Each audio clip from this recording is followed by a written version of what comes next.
ಪರಾಶರಸೂನುಃ ಸತ್ಯವತೀ ಹೃದಯನಂದನೋ ವ್ಯಾಸಃ ಯಸ್ಯ ಆಸ್ಯ ಕಮಲಗಲಿತಂ ವಾङ्ಮಯಮೃತಂ ಜಗತ್ಪಿಬತಿ ಭುಜಗ ಭೋಗಾಭಮುದ್ಯಮ್ಯ ಹೃದಯಂ ನಿಜಭುಜಂ ದಕ್ಷಿಣಂ ಲಕ್ಷಣಾಢ್ಯಂ ಲಲಿತಮುದ್ರಿಕ್ತ ವಿಜ್ಞಾನಮುದ್ರಂ ಭಜ ಭಜ ಅನಂತಮಿತ್ಯಾಲಪಂತಂ ಪ್ರಣತವಾನ್ ಪ್ರಾಣಿನಾಂ ಪ್ರಾಣಭೂತಂ ಪ್ರಣತಿಭಿಃ ಪ್ರೀಣಯೇ ಪೂರ್ಣಬೋಧಂ ಭವದವೋಷ್ಣೇನ ತಾತಪ್ಯಮಾನಾನ್ ಭುವಿ ಪರಂ ನಾಥಮಪ್ರೇಕ್ಷಮಾಣಾನ್ ಭುವನಮಾನ್ಯೇನ ಚ ಅನ್ಯೇನ ದೋಷ್ಣ ಭವತು ಭೀರ್ಮಾ ಇತಿ ನಃ ಸಂತಯಂತಂ ಪ್ರಣತವಾನ್ ಪ್ರಾಣಿನಾಂ ಪ್ರಾಣಭೂತಂ ಪ್ರಣತಿಭಿಃ ಪ್ರೀಣಯೇ ಪೂರ್ಣಬೋಧಂ ಅರ್ಚಿತಃ ಸಂಸ್ಮೃತೋಧ್ಯಾತಃ ಕೀರ್ತಿತಃ ಕಥಿತಃ ಶ್ರುತಃ ಯೋ ದದಾತ್ಯಮೃತತ್ವಂ ಹಿ ಸಮಾಂ ರಕ್ಷತು ಕೇಶವಃ. ನನ್ನ ಅಧ್ಯಾತ್ಮ ಬಂಧುಗಳೇ, ಅರ್ಚನೆ ಸಂಸ್ಮರಣೆ ಎರಡಕ್ಕೆ ಸಂಬಂಧಪಟ್ಟಂತಹ ಪ್ರಮಾಣಗಳನ್ನು ಆಚಾರ್ಯರು ಸಂಗ್ರಹಿಸಿ ಕೊಟ್ಟದ್ದನ್ನು ನಾವು ಈ ಮೊದಲು ನೋಡಿದ್ದೇವೆ. ಈಗ ಮೂರನೇ ಭಾಗ ನಾವು ನೋಡಬೇಕಾದ್ದು ಧ್ಯಾನಕ್ಕೆ ಸಂಬಂಧಪಟ್ಟಿರತಕ್ಕಂಥ ಮಾತು. ಅದಕ್ಕೆ ಸಂಬಂಧಪಟ್ಟಿರತಕ್ಕಂಥ ಬೇರೆ ಬೇರೆ ಪುರಾಣದಲ್ಲಿ ಬಂದಿರತಕ್ಕ ಒಂದು 7 ಶ್ಲೋಕಗಳನ್ನು ಆಚಾರ ಕೊಡ್ತಾರೆ. ಕಿಂ ತಸ್ಯ ಬಹುಭಿಸ್ತೀರ್ಥೈಃ ಕಿಂ ತಪೋಭಿಃ ಕಿಮಧ್ವರೈಃ ಯೋ ನಿತ್ಯಂ ಧ್ಯಾಯತೆ ದೇವಂ ನಾರಾಯಣಂ ಅನನ್ಯಧೀಃ.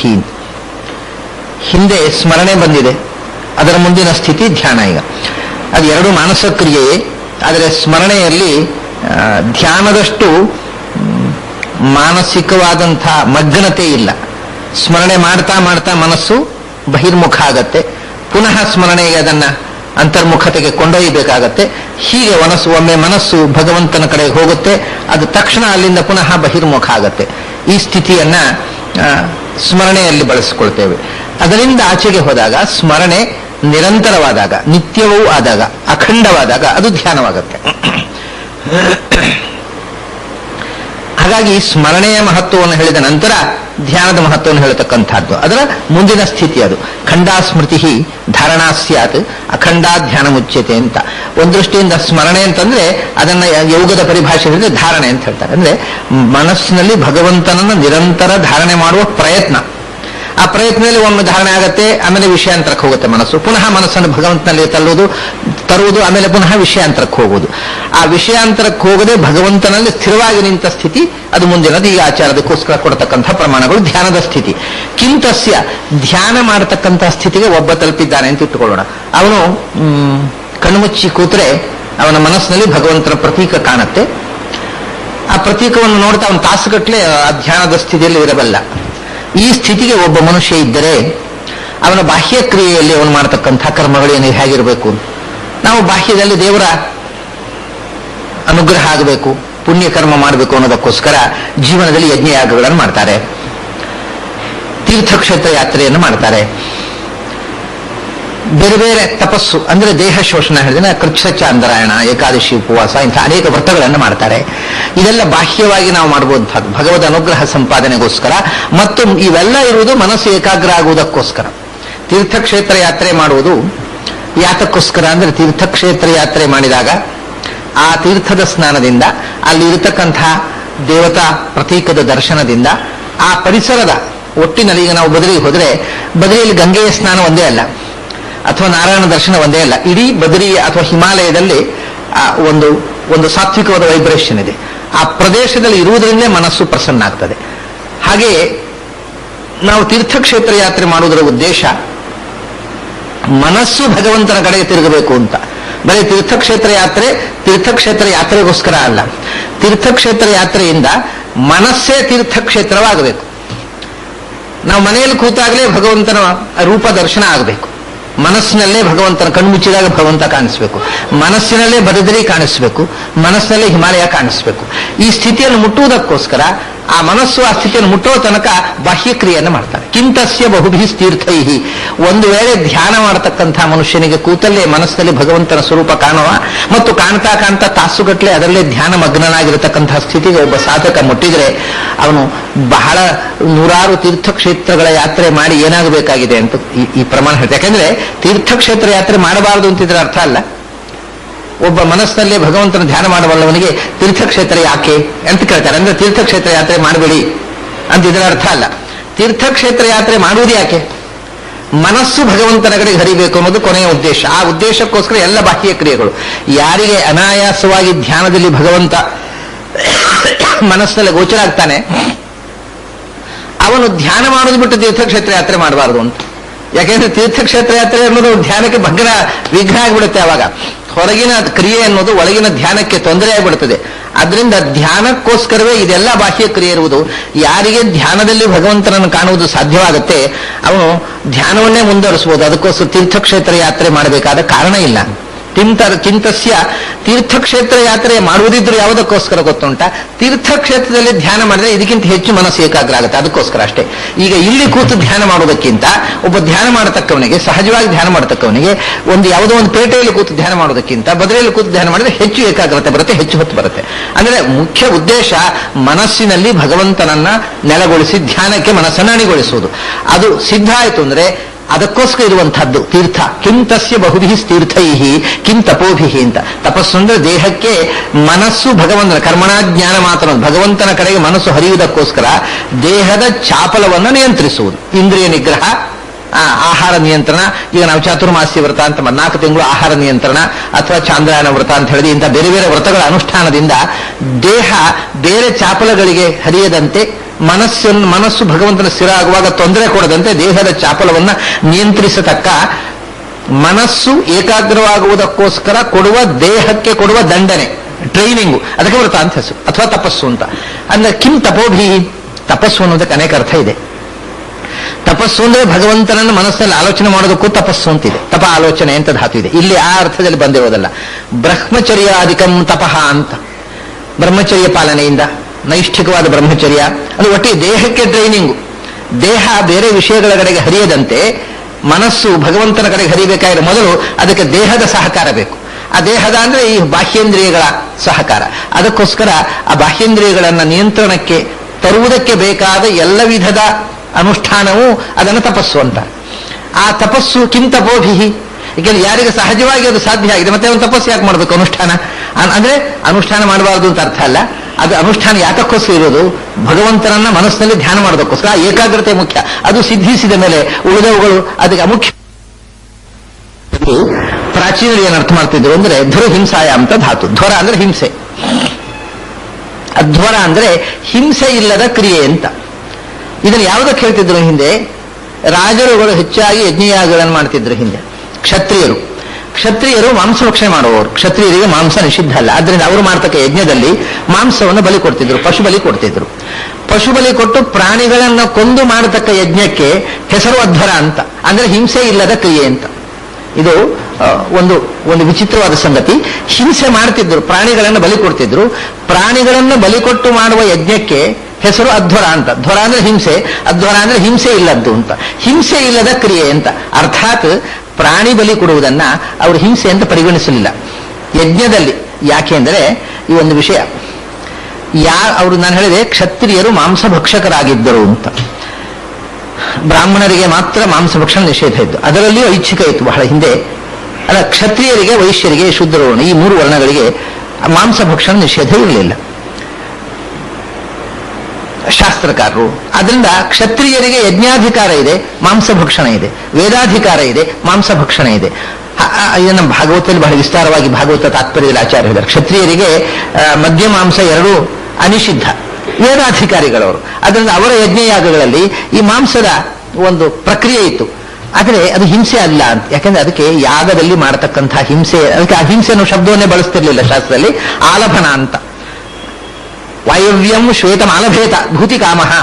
ಶ್ವೇತಂ ಪಶುಂ ವೇದದಲ್ಲಿ ಆ ಯಜ್ಞದಲ್ಲಿ ಕೊಡತಕ್ಕಂಥ ಪಶು ಬಲಿಯನ್ನ ಹಿಂಸೆ ಅನ್ನುವ ಶಬ್ದ ಹೇಳ್ತಿರ್ಲಿಲ್ಲ, ಅದನ್ನ ಆಲಭೇತ, ಆಲಭನ ಮಾಡಬೇಕು ಅಂತ. ಆಲಭನ ಅಂತ ಅನ್ನುವ ಶಬ್ದವೇ ಲಾಭ ಅನ್ನೋದನ್ನು ಸೂಚಿಸುವಂತಹ ಶಬ್ದ. ಅಂದ್ರೆ ಯಾಕೆ ಅಲ್ಲ ಅಂದ್ರೆ ಪ್ರಾಚೀನರ ಕಾನ್ಸೆಪ್ಟ್ ಬಹಳ ಚೆನ್ನಾಗಿದೆ ಈ ವಿಷಯದಲ್ಲಿ. ಇವಾಗ ಯಾವುದು ಯಜ್ಞ ಮಾಡಬೇಡ ಅಂತ ಹೇಳು, ಯಜ್ಞದಲ್ಲಿ ಹಿಂಸೆ ಮಾಡಬೇಡ ಅಂತ. ಕ್ಷತ್ರಿಯರು ಮಾಂಸಭಕ್ಷಕರು ನೆನಪಿಟ್ಟುಕೊಳ್ಳಿ. ಯಜ್ಞದಲ್ಲಿ ಹಿಂಸೆ ಮಾಡಬೇಡ ಅಂದ್ರೆ ಯಜ್ಞ ಮಾಡುವಾಗ ದೇವರಿಗೆ ಶಾಖಾಹಾರ ಸಮರ್ಪಣೆ ಮಾಡಿ ಅವನು ಮಾಂಸ ತಿಂತಾನೆ. ಆದರೆ ಮಾಂಸ ತಿನ್ನುವುದು ನಿಲ್ಲಿಸೋದಿಲ್ಲ. ಅವನು ಒಬ್ಬ ಮಾಂಸ ತಿನ್ನುವುದು ಅವನಿಗೆ ಅನಿಷಿದ್ಧ ಅಂತ ಶಾಸ್ತ್ರಕಾರ ಒಪ್ಪಿದ್ರು. ಕ್ಷತ್ರಿಯರು ಮನೆಯಲ್ಲಿ ಮಾಂಸದ ಅಡಿಗೆ ಮಾಡುವವರು. ಅದು ಯಜ್ಞ ಮಾಡುವಾಗ ಯಜ್ಞ ದೇವರು ಸಮರ್ಪಣೆ ಆಗಬೇಕು, ಅದನ್ನ ಮಾಂಸ ಮಾಡಿ. ದೇವರು ಸಮರ್ಪಣೆಗೆ ಶಾಖಾಹಾರ, ಅವನ ಊಟಕ್ಕೆ ಮಾಂಸಾಹಾರ. ಅದಕ್ಕೆ ಏನು ಹೇಳಿದರು? ಯದನ್ನ ಪುರುಷೋ ಭವತಿ ತದನ್ನಾಹ ತಸ್ಯ ದೇವತಾ ಅಂತ. ಕ್ಷತ್ರಿಯರು ಮಾಂಸಾಹಾರಿಗಳಾದ್ರೆ ಕ್ಷತ್ರಿಯ ದೇವರು ಮಾಂಸಾಹಾರಿ. ಯಾಕಂದ್ರೆ ಭಗವಂತ ಸರ್ವಭಕ್ಷಕ, ಅವನಿಗೆ ಯಾವುದು ಅದನ್ನು ಇದಂತ ವ್ಯವಸ್ಥೆ ಇಲ್ಲ. ನಾವು ಏನು ತಿಂತೇವೆ ಅದನ್ನು ದೇವರಿಗೆ ಸಮರ್ಪಣೆ ಮಾಡಬೇಕು. ಹಿಂಸೆ ನಿಲ್ಲುವುದಿಲ್ಲ ಯಾಗ ಮಾಡದೇ ಇರೋದ್ರಿಂದ. ಇವನು ಹೊಟ್ಟೆಗೋಸ್ಕರ ಹಿಂಸೆ ಮಾಡಿಯೇ ಮಾಡ್ತಾನೆ. ಅದನ್ನ ಯಜ್ಞದಲ್ಲಿ ದೇವರಿಗೆ ಸಮರ್ಪಣೆ ಮಾಡಿ ತಿನ್ನು. ಅದರಿಂದ ಅದು ಹಿಂಸೆ ಅಲ್ಲ. ಯಾಕಂದ್ರೆ ಅದು ಹಿಂಸೆ ಅಲ್ಲ, ವಿರುದ್ಧ ಮಾಡುವಂತಹ ಕ್ರಿಯೆ. ಹಿಂಸೆ ಯಜ್ಞದಿಂದಾಗಿ ಆದದ್ದಲ್ಲ. ಈ ಯಜ್ಞದಿಂದ ಏನಾಯ್ತು ಅಂದ್ರೆ ಯಜ್ಞ ಮಾಡದೇ ಇದ್ರು ಅವನು ಅಡಿಗೆ ಮಾಡಿ ತಿನ್ನುವವನೇ. ಯಾವುದನ್ನ ತಿಂತಾನೆ ಅದನ್ನು ದೇವರಿಗೆ ಸಮರ್ಪಣೆ ಮಾಡಿ ತಿನ್ನುವ ಅನ್ನೋದು ಯಜ್ಞ. ಹಾಗಾದ್ರೆ ಯಜ್ಞದಲ್ಲಿ ನಡೆದದ್ದು ಹಿಂಸೆ ಅಲ್ಲ, ದೇವರಿಗೆ ಅರ್ಪಣೆ. ದೇವರಿಗೆ ಅರ್ಪಣೆ ಮಾಡಿದ್ರಿಂದ ಇವನು ಮಾಡಿದಂತಹ ಪ್ರಾಣಿ ಹಿಂಸೆಯಿಂದ ಬರತಕ್ಕಂತಹ ಪಾಪವೂ ರಿಡ್ಯೂಸ್ ಆಯಿತು. ಆ ಪ್ರಾಣಿಗೂ ಭಗವಂತನಿಗೆ ಅರ್ಪಿತ ಆದ್ರಿಂದ ಅದಕ್ಕೂ ಆ ಇದು ಪುಣ್ಯ ಬಂತು. ಅದಕ್ಕೆ ಲಾಭ ಅಂತ ಹೇಳುದು. ಇವನು ಪಾಪವನ್ನು ಕಳ್ಕೊಂಡ, ಸತ್ತ ಜೀವಕ್ಕೆ ಪುಣ್ಯವನ್ನು ಕೊಟ್ಟ. ಭಗವಂತನಿಗೆ ಅರ್ಪಿತವಾಗಿ ಅದು ಪುಣ್ಯ ಭಾಜನವಾಯಿತು. ಈ ದೃಷ್ಟಿಯಿಂದ ಮಾಂಸ ಭಕ್ಷಣೆ ಅನ್ನೋದು ಯಜ್ಞ ಇರದಿದ್ದು ನಡೆಯುತ್ತೆ. ಅದು ಅವರಿಗೆ ಅನಿಷಿದ್ಧ. ಅದು ಯಜ್ಞದಕ್ಕೋಸ್ಕರ ಆದ್ದಲ್ಲ, ಪ್ರಾಣಿ ಹಿಂಸೆ. ಪ್ರಾಣಿ ಹಿಂಸೆ ಅವರ ಹೊಟ್ಟೆಗೋಸ್ಕರ ಆದ್ದು. ಆ ಹೊಟ್ಟೆಗೋಸ್ಕರ ಆದ ಪ್ರಾಣಿ ಹಿಂಸೆಯಿಂದ ಬರುವ ಪಾಪವನ್ನು ಅದನ್ನು ದೇವರಿಗೆ ಸಮರ್ಪಣೆ ಮಾಡಿ ಕಮ್ಮಿ ಮಾಡಿಕೊಂಡು. ಹಾಗಾಗಿ ಯಜ್ಞ ಅನ್ನೋದು ಹಿಂಸೆ ಅಲ್ಲ, ಅದು ಲಾಭಾದಾಲಭನಂ ಸ್ಮೃತಂ. ಅದಕ್ಕೆ ಅಧ್ವರ ಅಂತ ಹೆಸರು. ಯಾವುದ ಪ್ರಾಣಿ ಹಿಂಸೆ ಮಾಡಿಯೂ ಹಿಂಸೆಯ ದೋಷಕ್ಕೆ ಒಳಗಾಗದ ಕ್ರಿಯೆ ಅಂತ ಅರ್ಥ ಅಧ್ವರ ಅಂತಂದ್ರೆ. ಇದು ಒಂದರ್ಥ. ಹೀಗೆ ಮಾಡಬೇಕಾಗಿಲ್ಲ. ಇದನ್ನ ಪ್ರಾಚೀನರು ವೇದದ ವ್ಯಾಖ್ಯಾನಕಾರರು ನಿರ್ವಚನ ಮಾಡುವವರು ಬರೆದಿರತಕ್ಕಂಥ, ಯಾಸ್ಕಾಚಾರ್ಯರು ಬರೆದಿರತಕ್ಕಂಥ ಅರ್ಥ. ಆದರೆ ಆಚಾರ್ಯರು ಯಜ್ಞಮಧ್ವರಂ ಅಗ್ನೇಯಂ ಯಜ್ಞಮಧ್ವರಂ ವಿಶ್ವತಃ ಪರಿಭೂರಸಿ ಸ ಇದ್ದೇವೇಶು ಗಚ್ಚತಿ ಅನ್ನುವಲ್ಲಿ ಅಧ್ವರ ಶಬ್ದಕ್ಕೆ ಆಚಾರ್ಯರು ವಿಧಿ ಮಾರ್ಗ ಸ್ಥಿತಂ ಅಂತ ಅರ್ಥ ಬರೆದಿದ್ದಾರೆ. ಅಧ್ವರ ಇದೇನು? ಆ ಧ್ವರ, ಧ್ವರ ಅಂದ್ರೆ ಹಿಂಸೆ, ಆ ಧ್ವರ ಅಂದ್ರೆ ಹಿಂಸೆ ಇಲ್ಲದ್ದು ಅಂತ ಆಚಾರ್ಯರು ಹೇಳ್ತಾರೆ. ಆ ಧ್ವರ ಅಲ್ಲ, ಮತ್ತೆ ಅಧ್ವ ಪ್ಲಸ್ ರ. ಅಧ್ವ ಅಂದ್ರೆ ದಾರಿ, ಸರಿಯಾದ ದಾರಿ. ಅಧ್ವರ ಅಂದ್ರೆ ಸರಿಯಾದ ದಾರಿಯಲ್ಲಿ ಅಂದ್ರೆ ವಿಧಾನಬದ್ಧವಾಗಿ ಮಾಡಿರತಕ್ಕಂಥ ಯಜ್ಞ ಅಂತ. ಯಜ್ಞದಲ್ಲಿ ವೈಭ ಯಜ್ಞ ಮಾಡಬಹುದು. ತಪಸ್ಸಿನಲ್ಲಿ ಎರಡಿದೆ. ಅಧ್ವರ ಸರಿಯಾದ ದಾರಿಯಲ್ಲಿರೋ ತಪಸ್ಸು ಇದೆ, ದಾರಿ ತಪ್ಪಿದ ತಪಸ್ಸು ಇದೆ. ರಾವಣನು ತಪಸ್ಸು ಮಾಡಿದ್ದಾನೆ, ಕಂಸನು ತಪಸ್ಸು ಮಾಡಿದ್ದಾನೆ, ಶಿಶುಪಾಲ ದಂತವಕ್ರು ತಪಸ್ಸು ಮಾಡಿದ್ದಾರೆ, ಜರಾಸಂಧನು ತಪಸ್ಸು ಮಾಡಿದ್ದಾನೆ, ಹಿರಣ್ಯಾಕ್ಷ ಹಿರಣ್ಯಕಶಿಪು ತಪಸ್ಸು ಮಾಡಿದ್ದಾರೆ. ಇದು ವಿಧಿ ಮಾರ್ಗ ಸ್ಥಿತವಾದ ಅಧ್ವರ, ಯಜ್ಞ ಅಲ್ಲ, ತಪಸ್ಸಲ್ಲ, ಅವೈಧವಾದ. ಹಾಗೆಯೇ ಯಜ್ಞದಲ್ಲಿಯೇ ಕೂಡ ಒಬ್ಬ ಮನುಷ್ಯ ನಾಶ ಆಗಬೇಕು ಅಂತ ಶತ್ರು ಸಂಹಾರಕ್ಕೋಸ್ಕರ, ನಮಗೆ ಆಗದೇ ಇದ್ದರ ಅನಿಷ್ಟ ನಿವಾರಣೆಗೋಸ್ಕರ ಅಭಿಚಾರ ಕ್ರಿಯೆ ಇತ್ಯಾದಿಗಳನ್ನು ಯಜ್ಞದಿಂದ ಮಾಡ್ತಾರೆ. ಅದು ಅಧ್ವರ ಅಲ್ಲ. ಅಂದ್ರೆ ವಿಧಿ ಮಾರ್ಗ ಸ್ಥಿತವಾದ ಯಜ್ಞ ಅಂದ್ರೆ ಭಗವದ್ ಅನುಗ್ರಹಕ್ಕೋಸ್ಕರ, ಭಗವತ್ ಪ್ರೀತಿಗೋಸ್ಕರ ಶಾಸ್ತ್ರದಲ್ಲಿ ಹೇಳಿರತಕ್ಕಂಥ ವಿಧಾನಬದ್ಧವಾಗಿ ಮಾಡಿರತಕ್ಕ ಕ್ರಿಯೆ ಅಂತ ಅರ್ಥ ಬರೆದ ಆಚಾರ್ಯ. ಈಗ ಅದು ಪ್ರಾಣಿ ಬಲಿ ಇರಲಿ ಇಲ್ಲದೆ ಇರಲಿ. ಯಾಕಂದ್ರೆ ಇಲ್ಲದೇ ಇದ್ರೆ ಅಧ್ವರ ಅಂತ ಏನು ಅರ್ಥ ಆಯ್ತು? ಹಿಂಸೆ ಇಲ್ಲದ ಕ್ರಿಯೆ ಅಂದ್ರೆ ಪ್ರಾಣಿ ಬಲಿ ಕೊಟ್ಟು ಹಿಂಸೆ ಅಲ್ಲದ್ದು ಅಂದ್ರೆ ಪಶು ಯಾಗದಲ್ಲಿ ಮಾತ್ರ ವಿಶೇಷವಾದ ಅರ್ಥ ಆಯ್ತು. ಈಗ ಹಾಗಲ್ಲ, ಯಾವುದೂ ಅಧ್ವರ ಆಗ್ಬೋದು. ಅಗ್ನಿಮುಖದಲ್ಲಿ ಕೊಡುವಂಥದ್ದಲ್ಲ. ನಾವು ದೇವರ ಪೂಜೆ ಮಾಡುವುದು ಕೂಡ ಅದು ಒಂದು ಅಧ್ವರ. ಯಾಕೆಂದ್ರೆ ಅದು ವಿಧಿಮಾರ್ಗ ಸ್ಥಿತವಾದ ಉಪಾಸನೆಯ ಒಂದು ಮುಖ. ಎಲ್ಲವೂ ಅಧ್ವರ ಆಗಬಹುದು. ಹಿಂದೆ ಇನ್ನೊಂದು ಅರ್ಥ ಇದೆ ಅಧ್ವರ ಅನ್ನೋದಕ್ಕೆ ಶಾಸ್ತ್ರದಲ್ಲಿ. ಯಜ್ಞಕ್ಕೆ ಮಾತ್ರ ಅಲ್ಲ, ಅಧ್ವರ ಅಂದ್ರೆ ಯುದ್ಧ ಅಂತ ಅರ್ಥ. ನೋಡಿ, ಇಲ್ಲೂ ಕೂಡ ಬಹಳ ಒಂದು ಸ್ವಾರಸ್ಯ, ಎರಡರ್ಥ ಅನ್ವಯವಾಗುತ್ತೆ. ಯುದ್ಧದಲ್ಲಿ ಕೂಡ ಪ್ರಾಣಿಗಳ ಕೊಲೆ ಆಗತ್ತೆ, ಪ್ರಾಣಿಗಳ ಮನುಷ್ಯರ ಕೊಲೆ ಆಗತ್ತೆ. ಆದರೆ ಯುದ್ಧದಲ್ಲಿ ಆದ ಕೊಲೆಗೆ ಯಾರೂ ಜವಾಬ್ದಾರರಲ್ಲ, ಪಾಪ ಇಲ್ಲ ಅದಕ್ಕೆ. ಯುದ್ಧದಲ್ಲಿ ಯಾಕಂದ್ರೆ ಸೈನಿಕರು ಹೋರಾಡ್ತಾರೆ. ಆ ಎರಡು ದೇಶದ ನಿರ್ಣಯ, ಅದು ಸೈನಿಕರ ನಿರ್ಣಯ ಅಲ್ಲ. ಅದರಿಂದ ಒಬ್ಬ ಇನ್ನೊಬ್ಬನನ್ನು ಕೊಂದದ್ರಿಂದ, ಯುದ್ಧದಲ್ಲಿ ಒಬ್ಬನ ಸೈನಿಕ ಇನ್ನೊಂದು ಎದುರಾಳಿಯನ್ನು ಕೊಂದದ್ರಿಂದ ಪಾಪ ಇಲ್ಲ.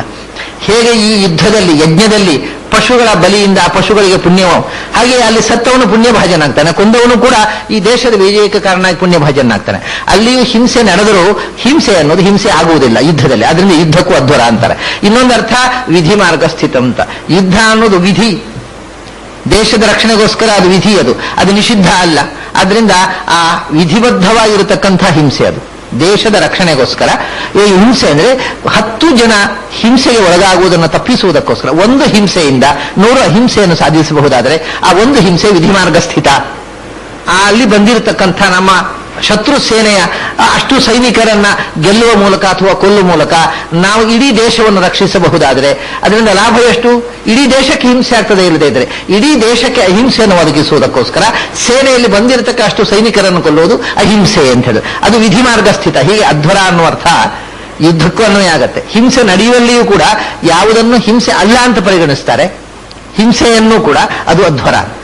ಆಮೇಲೆ ಅದು ವಿಧಿವಿಹಿತವಾಗಿರತಕ್ಕಂಥದ್ದು, ಅದರಿಂದ ಅಧ್ವರ.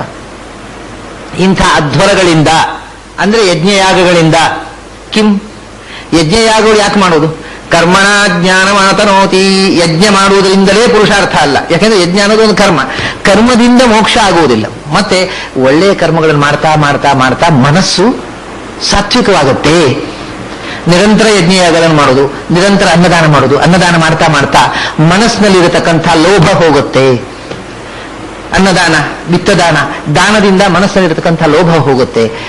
ಅನ್ನದಾನ ಮಾಡ್ತಾ ಹಸಿವಿನ ಮಹತ್ವ ಇನ್ನೊಬ್ಬರಿಗೆ, ಹಸಿದವರಿಗೆ ಕೊಟ್ಟು ಎಲ್ಲಿ ತನಕ ಆಗುತ್ತೆ ಅಂದ್ರೆ ಈ ಅನ್ನದಾನ ಮಾಡ್ತಾ ಮಾಡ್ತಾ ಮನುಷ್ಯನಿಗೆ ಇನ್ನೊಬ್ಬರ ಹಸಿವಿನ ಬಗ್ಗೆ ಕಾಳಜಿ ಬರ್ತಾ ತನ್ನ ಹಸಿವು ಮರೆತು ಹೋಗುತ್ತೆ. ಹೀಗೆ ಮನಸ್ಸು ಪೂರ್ಣ ಸಾತ್ವಿಕವಾಗ್ತಾ ಹೋಗುತ್ತದೆ.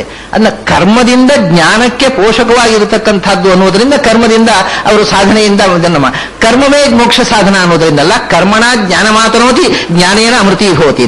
ಹಾಗಾದ್ರೆ ಜ್ಞಾನಕ್ಕೆ ಸಾಧನವಾಗಿರತಕ್ಕಂಥದ್ದು ಇದೆಲ್ಲ. ತೀರ್ಥಕ್ಷೇತ್ರ ಯಾತ್ರೆ, ವ್ರತೋಪವಾಸಾದಿಗಳು, ಯಜ್ಞಯಾಗಾದಿಗಳು ಜ್ಞಾನಕ್ಕೋಸ್ಕರ. ಧ್ಯಾನ ಅನ್ನೋದು ಜ್ಞಾನದಿಂದಲೇ ಬರುವಂಥದ್ದು. ಜ್ಞಾನ ಇರದೇ ಇದ್ದರೂ ಧ್ಯಾನ ಮಾಡಲಿಕ್ಕೆ ಆಗೋದಿಲ್ಲ. ಹಾಗಾದ್ರೆ ಎಂಥ ಜ್ಞಾನದಿಂದ ಧ್ಯಾನ ಮಾಡಲಿಕ್ಕೆ ಸಾಧ್ಯವೋ ಅಂಥ ಜ್ಞಾನವನ್ನು ಪಡೆಯುವುದಕ್ಕೋಸ್ಕರ ಇರುವಂತಹದ್ದು ಇವೆಲ್ಲ. ತೀರ್ಥಕ್ಷೇತ್ರ ಯಾತ್ರೆ, ತಪಸ್ಸು, ಯಜ್ಞಯಾಗಾದಿಗಳು.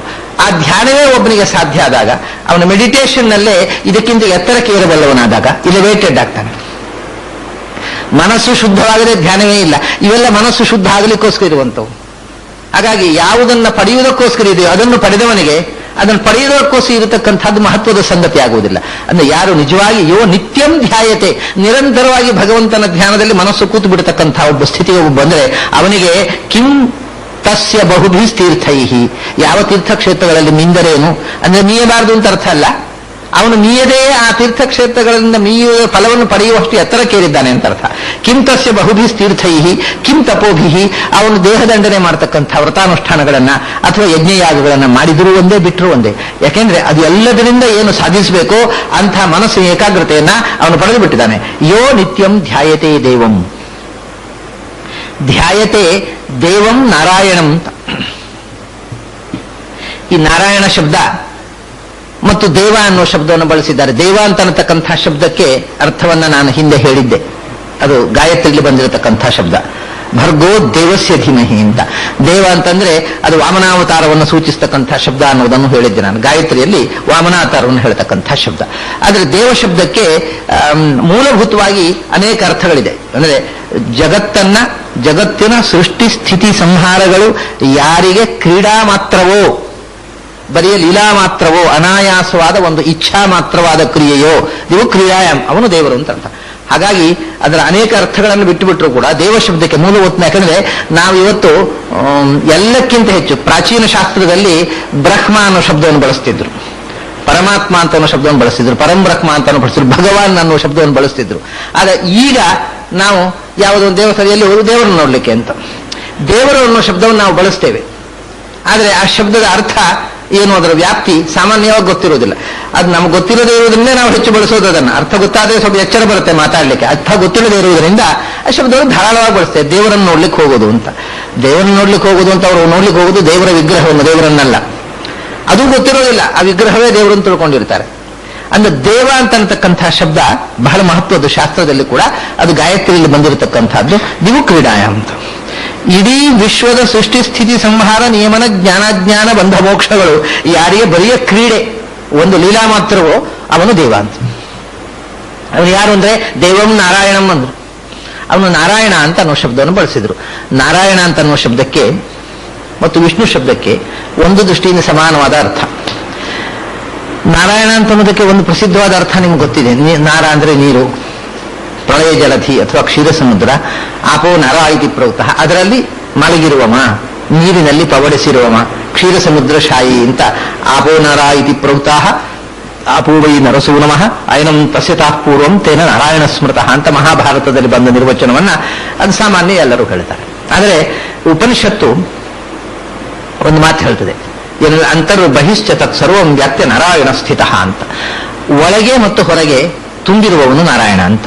ಅಂದ್ರೆ ನೋಡಿ, ನಾರ ಅಂದ್ರೆ ನರರ ಸಮುದಾಯ, ಜೀವ ಸಮುದಾಯ. ಜೀವ ಸಮುದಾಯ ನಾರ, ನರಾಣಾಂ ಸಮುದಾಯ ನಾರಂ, ಸಮಸ್ತ ಜೀವ ಸಮುದಾಯ. ಅರ್ಥಾತ್ ಏನಾಯ್ತು ಅಂದ್ರೆ, ಜೀವ ಸಮುದಾಯ ಅಂತಂದ್ರೆ ಕ್ಷರ ಪುರುಷರು ಎಲ್ಲರೂ ಬಂದರು, ಬ್ರಹ್ಮನಿಂದ ಹಿಡಿದು ತೃಣಾಂತ ಸಮಸ್ತ ಜೀವ ಸಮುದಾಯ. ಈ 15 ಬೇಲಿಗಳ ಒಳಗೆ ನಾಶವಾಗತಕ್ಕ, ಬಿದ್ದು ಹೋಗತಕ್ಕಂಥ 15 ಬೇಲಿಗಳ ಒಳಗೆ ಸಿಕ್ಕಿಕೊಂಡ 16, ಅದನ್ನೇ ಕ್ಷರ ಪುರುಷರು. ಇವರೆಲ್ಲ ಸಮಸ್ತ ಜೀವಜಾತವೇ ನಾರ. ಆ ಜೀವಜಾತಕ್ಕೆ ಅಯನಾದ ಆಶ್ರಯ. ಸಮಸ್ತ ಜೀವಜಾತ ಬ್ರಹ್ಮಾದಿ ದೇವತೆಗಳಿಗೆ ಆಶ್ರಯನಾಗಿದ್ದವ, ಅವರನ್ನ ಹೊರಗಿನಿಂದ ತುಂಬಿದ್ದವ, ಅವರ ಹೊರಗೆ ತುಂಬಿ ಅವರನ್ನು ಧಾರಣೆ ಮಾಡಿದವ. ಆಮೇಲೆ ಬ್ರಹ್ಮಾದಿ ಜೀವಜಾತಗಳು ಇವನಿಗೆ ಆಶ್ರಯ, ಅಂದ್ರೆ ಅದರೊಳಗೆ ಇರುವವ ಅಂತ, ಅವರೊಳಗೆ ಅಂತರ್ಯಾಮಿಯಾಗಿರುವವ. ಹೀಗೆ ನಾರರಿಗೆ ಆಶ್ರಯ, ನಾರರು ಇವನಿಗೆ ಆಶ್ರಯ. ಅಂದ್ರೆ ನಾರರ ಒಳಗೆ ಇವನಿದ್ದಾನೆ, ಇವನೊಳಗೆ ನಾರರಿದ್ದಾರೆ. ಅಂದ್ರೆ ಸಮಸ್ತ ಜೀವಜಾತದ ಒಳಗೂ ಹೊರಗೂ ತುಂಬಿರುವವನು ಅಂತ ಅರ್ಥ. ಇದೇ ನಾರಾಯಣ ಶಬ್ದದ ಅರ್ಥ. ಇದನ್ನೇ ಅಂತರ್ಬಹಿಶ್ಚ ತತ್ ಸರ್ವಂ ವ್ಯಾಪ್ಯ ನಾರಾಯಣ ಸ್ಥಿತಃ. ನಾರರ ಒಳಗೂ ಅಂತರ್ಯಾಮಿಯಾಗಿರುವವನು, ನಾರರ ಹೊರಗೂ ಆಶ್ರಯನಾಗಿರುವವನು. ಇದು ಒಂದರ್ಥ. ಆಮೇಲೆ ನಾರಾಯಣ ಅಂತಂದ್ರೆ, ನಾರ ಅಂದ್ರೆ ಅರ ಅಂದ್ರೆ ದೋಷ, ಬ್ರಹ್ಮಾದಿ ದೇವತೆಗಳಿಗೆ ಆಶ್ರಯ ಅಂತಾಯ್ತು. ಅಲ್ಲಿಗೆ ಅಷ್ಟೇ ಅಲ್ಲ, ಕ್ಷರ ಪುರುಷರಿಗೆ ಮಾತ್ರ ಆಶ್ರಯ ಅಲ್ಲ ಅವನು.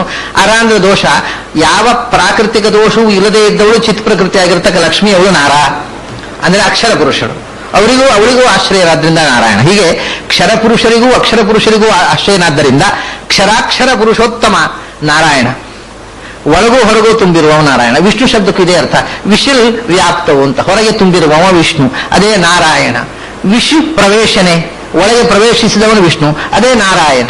ಹೀಗೆ ನಾರಾಯಣ ಅಂತ ಅನ್ನೋದು ವಿಷ್ಣು ಶಬ್ದಕ್ಕೆ ಸಮಾನಾರ್ಥ, ನಾರಾಯಣ ಅನ್ನೋದು ಪುರುಷೋತ್ತಮ ಶಬ್ದಕ್ಕೆ ಸಮಾನಾರ್ಥಕವಾಗಿ ಕ್ಷರಾಕ್ಷರ ಪುರುಷರಿಂದ ಉತ್ತಮ, ಲಕ್ಷ್ಮಿಯಿಂದಲೂ ಬ್ರಹ್ಮಾದಿ ದೇವತೆಗಳಿಂದಲೂ ಶ್ರೇಷ್ಠನಾದ ಪರಶಕ್ತಿ, ಸಮಸ್ತ ಜೀವರ ಒಳಗೂ ಹೊರಗೂ ತುಂಬಿರುವ ಸರ್ವನಿಯಾಮಕನಾಗಿರತಕ್ಕವ. ಆದ್ದರಿಂದಲೇ ಅವನಿಂದಲೇ ಎಲ್ಲವೂ ಸೃಷ್ಟಿ ಸ್ಥಿತಿ ಸಂಹಾರ.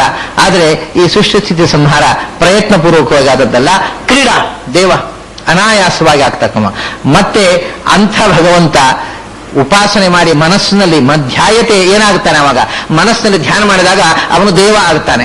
ಏನು ದಿವುದ್ಯುತವು, ಅಗೋಚರನಾದ ಭಗವಂತ, ಕಣ್ಣಿಗೆ ಕಾಣದ ಭಗವಂತ ಧ್ಯಾನದಲ್ಲಿ ಗೋಚರನಾಗ್ತಾನೆ. ದೇವ ಅಂದ್ರೆ ದಿವುದ್ಯುತ ಅಂತ, ಬೆಳಗುವುದು, ಪ್ರಕಾಶ, ಕಾಣಿಸಿಕೊಳ್ತಾನೆ, ಪ್ರಕಾಶನಾಗ್ತಾನೆ. ಅಂಥ ಭಗವಂತನನ್ನ ಯಾರು ಧ್ಯಾನ ಮಾಡ್ತಾನೆ, ಒಂದು ವಿಶೇಷಣ ಕೊಟ್ಟರು ಧ್ಯಾನ ಮಾಡುವುದರಲ್ಲಿ, ಅನನ್ಯಧೀಹಿ ಅಂತ. ಈ ವಿಶೇಷಣಕ್ಕೆ ಅನೇಕ ಅರ್ಥಗಳಿದೆ. ಒಂದು ಅನನ್ಯಧೀಹಿ ಅಂದ್ರೆ ಬೇರೆ ಯಾವುದನ್ನೂ ಯೋಚಿಸದೆ ಕೇವಲ ಭಗವಂತನನ್ನೇ ಏಕಾಗ್ರವಾಗಿ ಧ್ಯಾನಿಸುವುದು ಅಂತ. ಇದು ಒಂದು ಅರ್ಥ ಆಯ್ತು. ಅದು ಒಂದಾಯ್ತು. ಏಕಾಗ್ರವಾಗಿ ಧ್ಯಾನ ಇಲ್ಲದಿದ್ರೆ ಧ್ಯಾನವೇ ಆಗುವುದಿಲ್ಲ. ಎಲ್ಲವನ್ನೂ ಧ್ಯಾನ ಮಾಡ್ತಾ ಇದ್ರೆ ಧ್ಯಾನ ಆಗೋದು ಹೇಗೆ? ಧ್ಯಾನ ಅಂದ್ರೆ ಏಕಾಗ್ರವಾಗಿ ಒಂದು ವಸ್ತುವಿನಲ್ಲಿ ಮನಸ್ಸನ್ನು ನೆಡುವುದಕ್ಕೆ ಧ್ಯಾನ ಅಂತ ಹೆಸರು.